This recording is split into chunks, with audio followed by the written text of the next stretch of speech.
Alrighty. Wanted to touch on a little video. I won't I don't want to consider this a rant or a complaint or being negative, but I wanted to touch on this and bring this out because nowadays everybody thinks they know what they're doing. Everybody thinks they know they're the best, they're the greatest. I'm the master of all of this. I know it all. I can do this and I won't have any issues. They decided in the town I'm in is they were going to stream a light parade that took place in this town this year. I thought, yeah, that's really nice. That'd be nice to have. You know, everybody around the world can see it. People can watch it later. It's not something that you only have to be in this town for. It makes better advertising, marketing, makes the town better, makes the county better, makes all this other possibilities that you can have for marketing and promoting. Problem is it went really horrible. Buffered, dropped out. People just couldn't get it. So, even someone that's been in the field for a while can make mistakes or misjudgments or miscalculations. So, this is really what this video is about, to make sure everybody continues to be educated, informed. That's why I have this channel. It's not really to bash or hurt anybody, but this is more of an educational point because you can see people that try to do things for a good that comes out,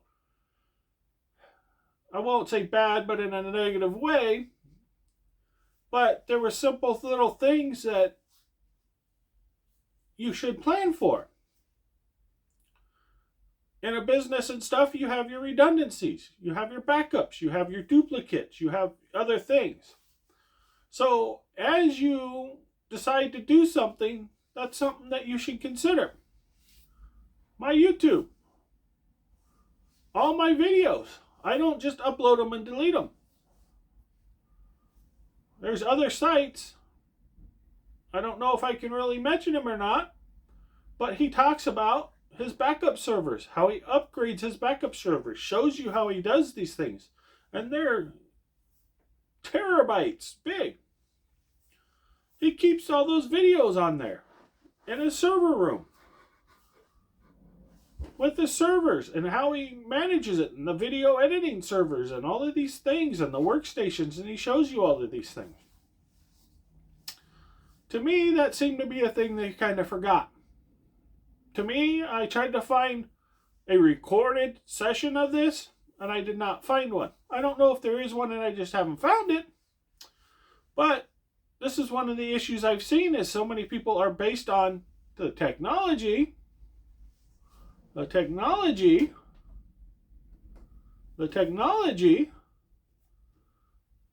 forgetting what happens if there's a glitch.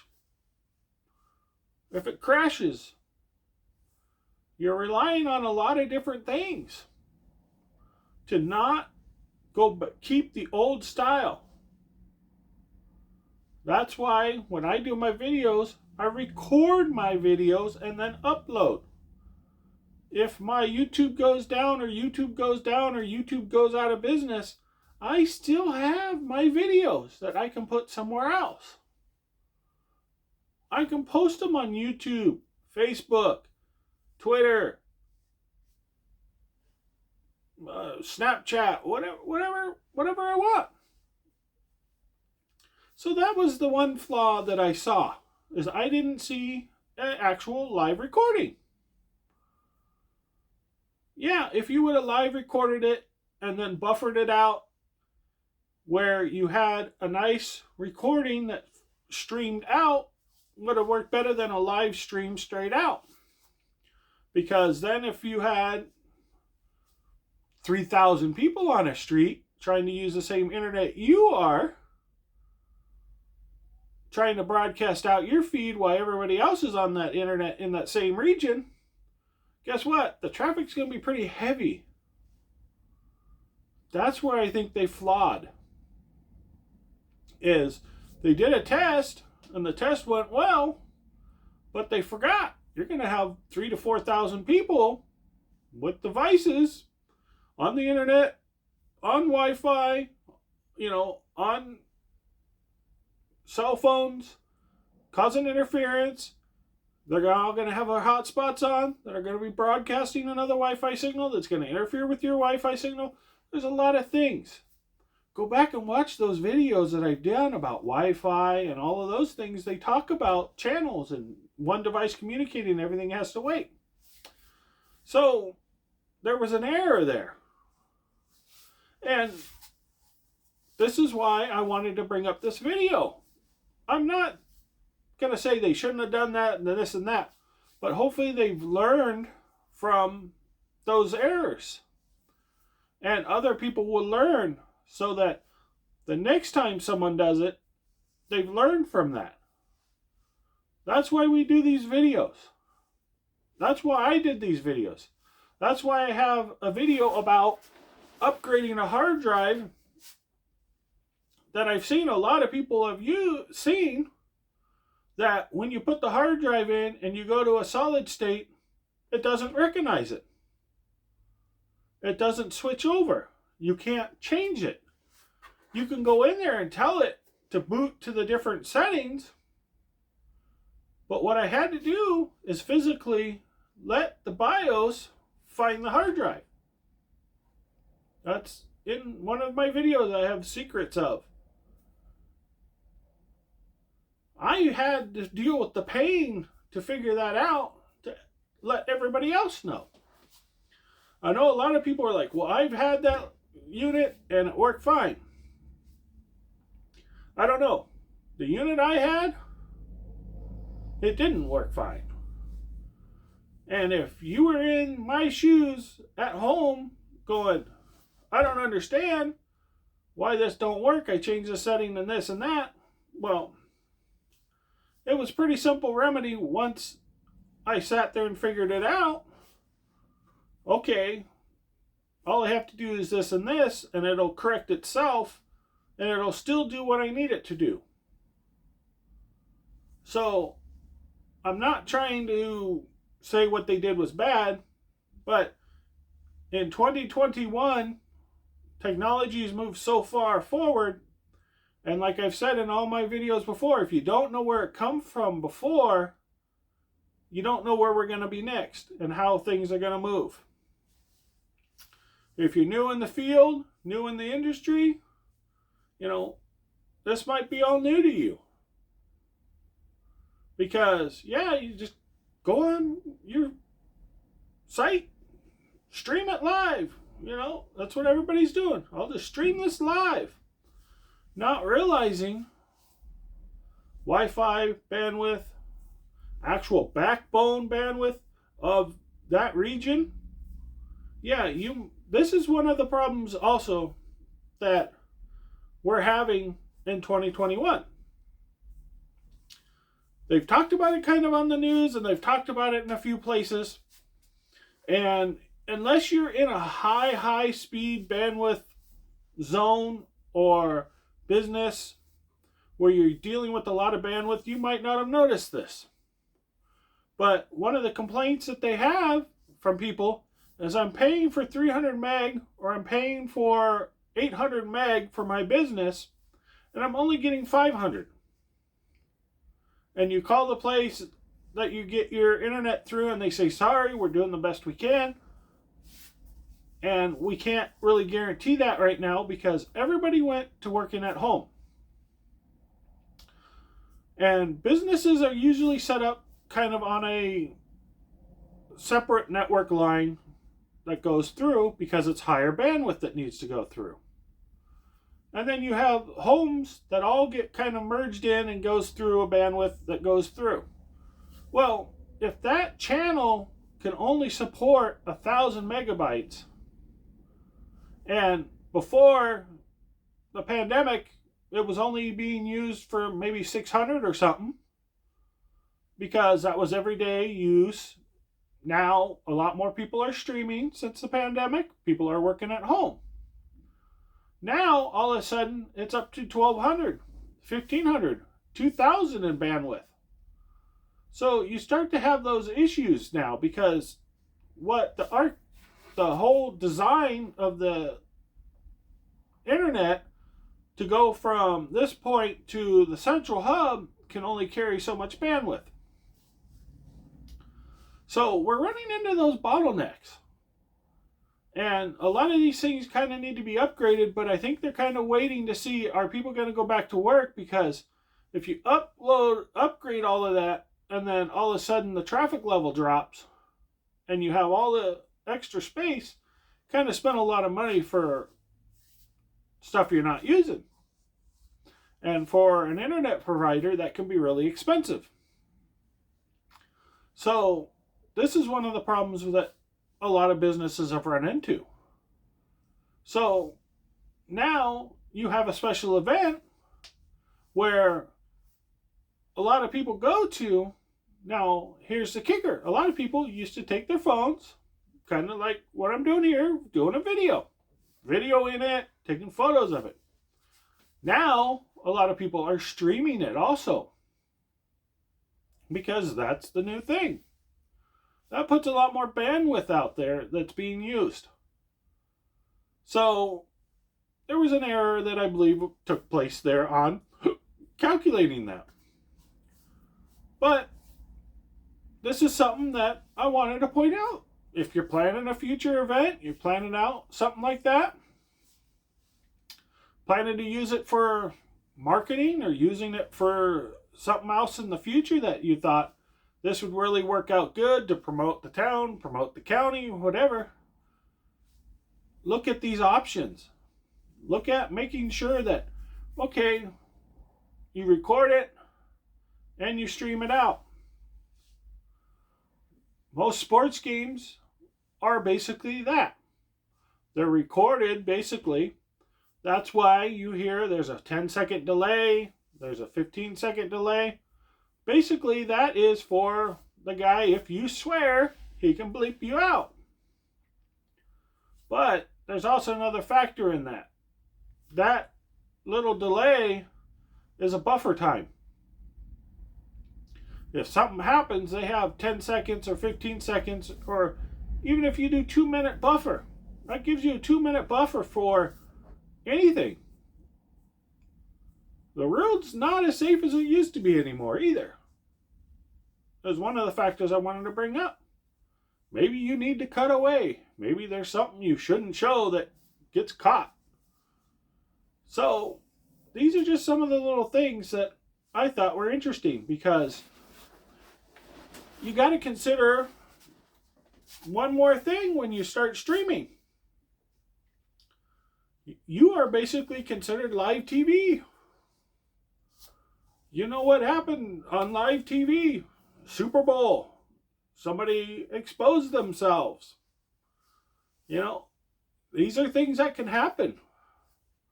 So, I wanted to bring up some of these factors because I don't really hear anybody talking about these factors. Because you can live stream something and something might happen that may be totally inappropriate to be shown. So, this was one of the things that ran through my mind when I watched it, and I was watching all the errors and watching what was going on and reading all the little comments that were coming up on the screen that people left, and I was like, well, that's not very nice that, people were blaming them for everything under the sun and this and that. And I'm like, these guys tried. I want to point out these guys tried. Whoever the company was or whoever was behind it actually did try to do something. So I appreciate that they tried to better things. Hopefully they've learned from those things. Hopefully they've learned how to fix and remedy that problem if they try again next year.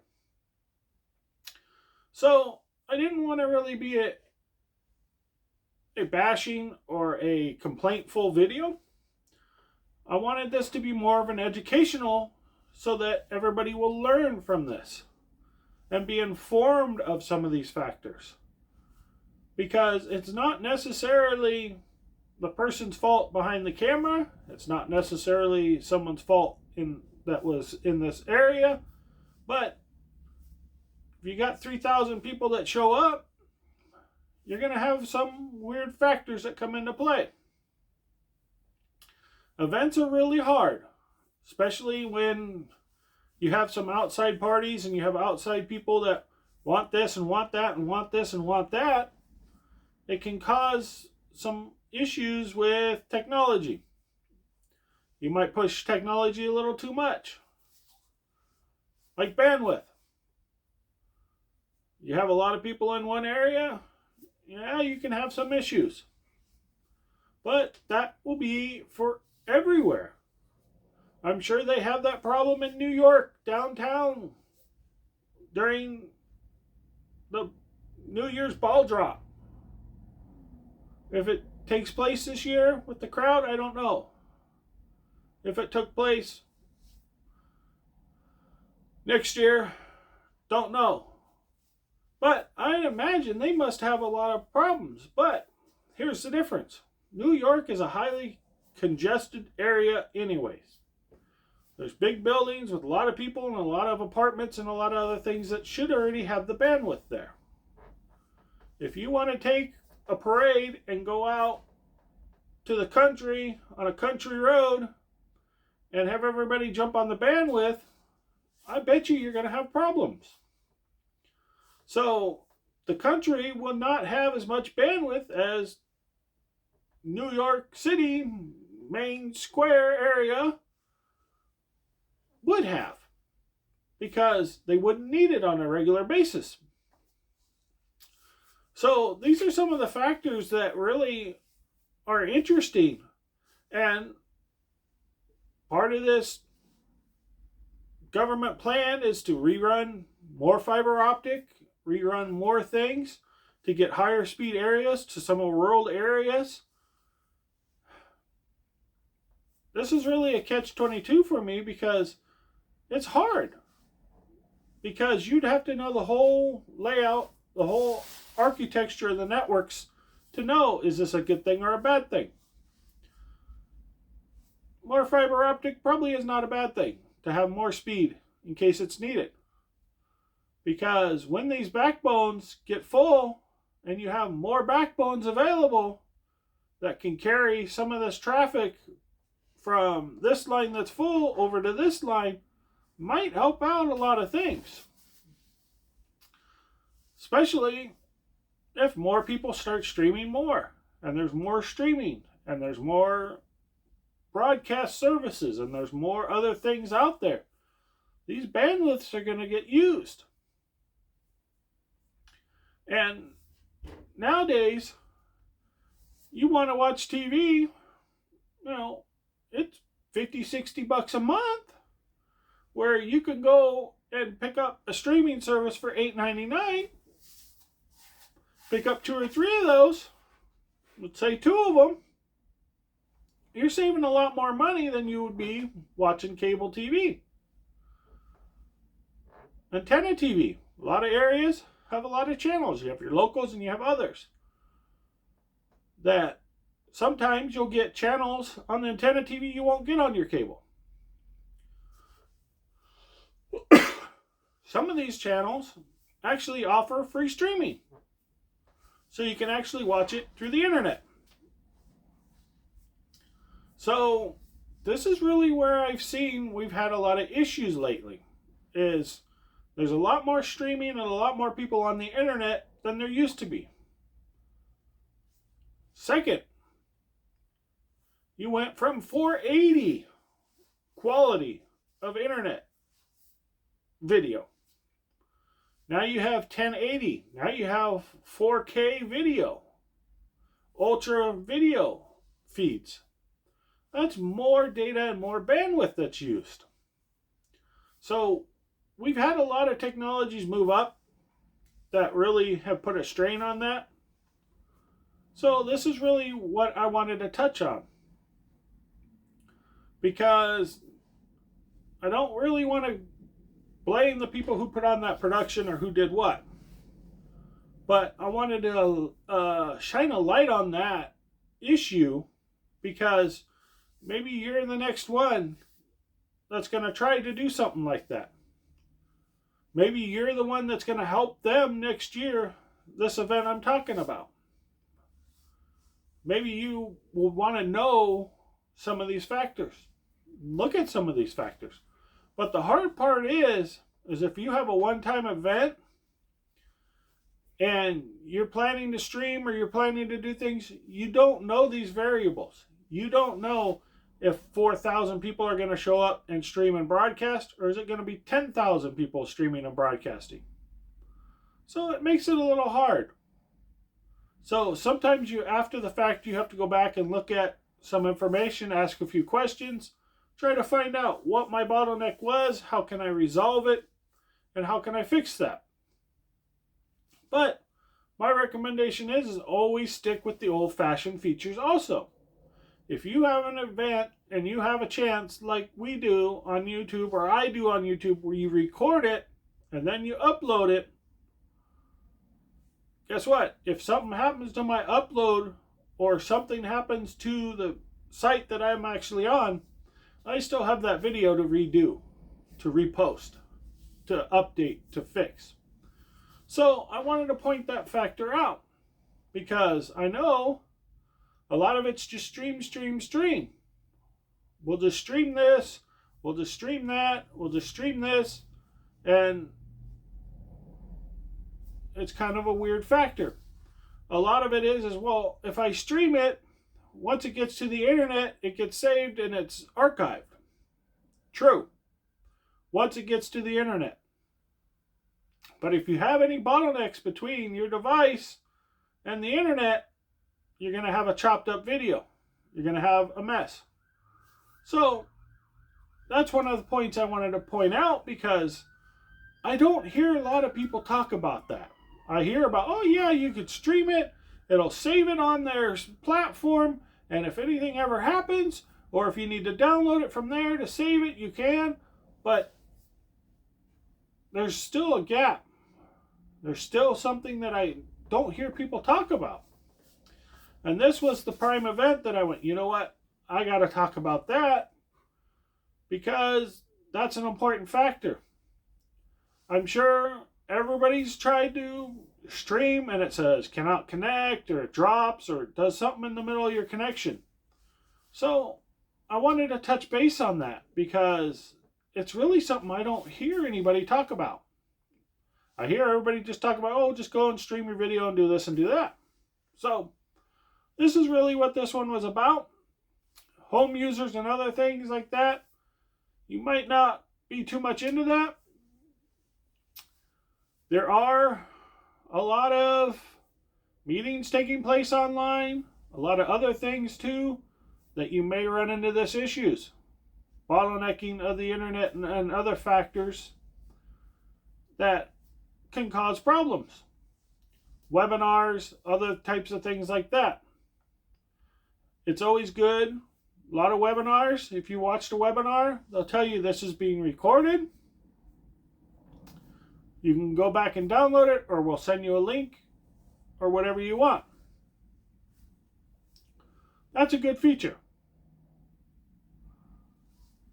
That makes that webinar always a good training session. Because yeah, it's over, but you have it recorded. Anybody can watch it later. It's not a one-shot deal. Kind of the same as your streaming type services and stuff. We'll archive it afterwards. But I wanted to point out that factor of you always have an issue of getting it from where you are to that website. What happens if that website goes down? Right now, there's all kinds of stuff going on about a Linux server vulnerability at the time I'm filming this. So if that server goes down on the day you're trying to do your event for whatever possible problem, guess what? You're not getting recorded. It'd be better to have your recorded device on your end so that you always have that in case something goes wrong. So I wanted to bring that factor up because that's the way they used to do it in the old days. I know technology's moved and moved and moved and moved, but what happens when that technology fails? What happens when it acts up, goofs up?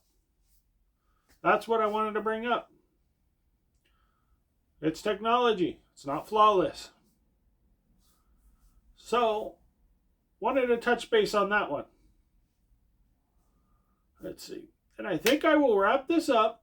Like I said, this was not meant to be a bashful thing. This is meant to be educational, to inform.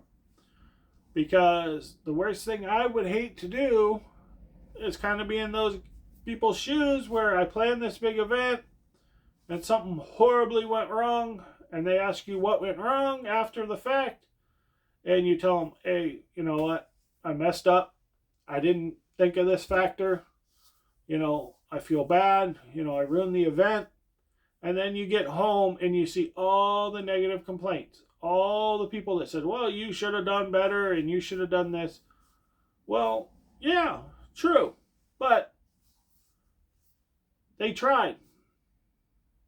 So for me, I wanted to point out the failure that I saw, so that if you do the next one, or you're thinking about doing the next ones, type of things, something similar to that, review these things. It might save you a headache. It might be something informative. If you're having these issues at your business, maybe you're just having problems with meetings, anything. Maybe you're trying to stream out training sessions to your employees that are in multiple towns and multiple buildings. I would say an IT director or someone in management that's streaming out to other departments or management. But hopefully if you're in IT or someone like that, you're aware of this bottlenecking. Because some of that you just can't fix because it's out of our control. Because it might not be only your internet going out, it might be the complete backbone, or from the backbone out to those individual users. Could be just overloaded. If they're at home and you're trying to do a training to someone at home, maybe this area where I'm at has got too much traffic because it's a Saturday before holiday and everybody's home watching Christmas movies, watching New Year's movies, watching Thanksgiving movies. Whatever it is, could bottleneck your internet that you just did not plan for because it wasn't a factor beforehand. Wasn't a factor before this year with COVID and all of that stuff. And with streaming gotten so popular, it's been held back for so many years from being fully released like it is, and now it's out there. It's full blown. This is what they've been trying to do for years. Is you stream your TV channels, you stream everything. So this is why I wanted to touch on this, because it's not new information to me. I knew this streaming coming for 15, 20 years. They've held it off. Cable companies and everybody has held this off until pretty much this pandemic, and it just, boom, it's out there. And they've worked hard to get this out there. But now it's kind of caused another issue. And this is kind of the issue that I believe happened. So I wanted to bring that up, because this has probably only been an issue for 2 years because of all this extra bandwidth, all this higher quality video, all of this other stuff that's out there now that have piled on to this issue. But like I said, this isn't really a complaint video. This is more an informative video to let you guys know, even home users, that what's going on. Because remember that every time you upgrade your devices, you go higher quality video, you go to higher resolutions, refresh rates, all kinds of different factors that come into your bandwidth. You up all of those, your bandwidth goes up. It might not be something a lot of people realize because you're dealing with it in small little increments. You know, okay, you do a video and it's a 10 meg video, you upgrade, it's a 12 meg video. Okay, that's not too bad. Times 1,000 people in your neighborhood doing the same thing. That's where you get the big factor. So, I hope that will explain this video on what I wanted to cover. Hopefully it's informative enough that people are aware of this factor. It's been going on for a while. It really hasn't really affected too much except for slowing down and you get buffering or you get some other things until it does affect you, and then it hurts you. When you got too many people around, all on the internet, all trying to access the same thing you are, all trying to broadcast the same time you are, that's when you have your issues. So, I wanted to touch base on that. I know I rambled on long enough, so I better just end it. Want to thank you all for watching. Make sure you subscribe. Need the subscriptions to go up. Hit the bell so you get the updates. Thank you.